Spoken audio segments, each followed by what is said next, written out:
waxaa maanta saldhigga booliiska degmada Cadaado lagu soo bandhigay ruux fal kufsi ah u geystay gabar yar oo 6 jir ah oo ku sugnayd magaalada tan Cadaado. Faysal Daahir oo adeer u ah gabadhan yar ee xadgudubka loo geystay ayaa warbaahinta uga warbixiyay dhibka gabadhan loo geystay.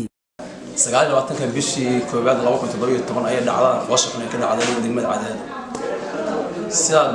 la socotaan qolooyinkiina media koleyba waa ka warqabtaan gabadhan dhinaca midiga fadhiisa anigu aan adeerkeed aan ahay ayaa lagu kufsaday magaalada Cadaado qayb kamid ah. shakhsiga kufsaday ma ahayn shakhsi shacab ah ee waa nin ka tirsan ciidanka xooga dalka Soomaaliyeed ee qaybta 22aad ee safadigeeda ama xarunteeda hadda uu yahay 22aad. gabadha dimaag uga fudubtay bac ayaa afka loo guray xiligaas dad guriga joogay awood ee ku hadasho ama ee ku qeyriso ma aysan yeelan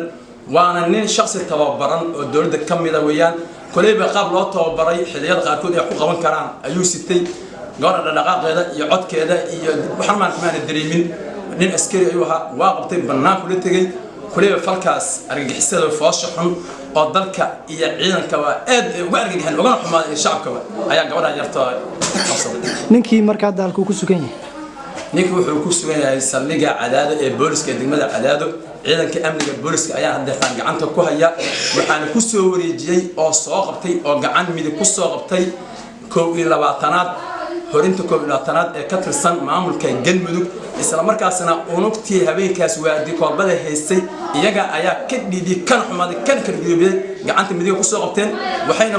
ku sugeen booliska degmada Cadaado gacanta ay u gasheen hadda taan xarunta saldhigga ciidanka booliska degmada Cadaado ayaa kiiskaas baaray gacanta ku haya. taliye ku-xigeenka booliska degmada Cadaado Cumar Macallin ayaa sheegay in shakhsigan uu ka tirsan yahay ciidanka militariga isla markaasina ay arintan u soo bandhigeen saraakiisha ka tirsan ciidanka xoogga dalka qaybtooda 22aad waxaana inta raaciyay inay sharciga la tiigsan doonaan. howlgalladii baryahan aan ka wadnay magaalada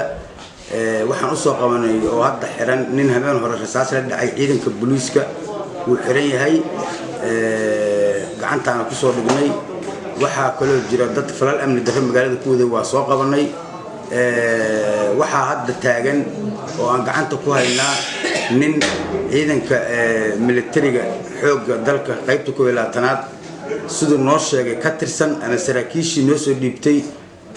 ay noo sheegeen ninkaas wuxuu suubay gabadha yarta oo hadda taagan horteeda oo 6 jirka oo saqiirka ah ayuu wax fal ka baxsan shariicada islaamka oo xadgudub ah oo ku xadgudbay waxaana qabtay qaybta 22aad ururka 43aad unugtii habeenkii waardiyaha leh ayaa qabatay iyo saraakiishii militariga waxaana shalay fog noo soo dhiibay abaar 2 saac taliyaha ururka Xasan Diini iyo jananka militariga haysta Ciro iyo taliyaha saadka ayaa noo soo dhiibay isagoo habeen hore la xiray gabadhaas waa 6 jir gacantana ku haynaa waxaana hadda baaristiisii iyo dhammaan dokumentigiisa gacanta ku haya dambi baaraha saldhigga dhamme Ali Abdi Ismaan waxaanan u gudbinaynaa hadii Ilaahay idmo shariicada islaamka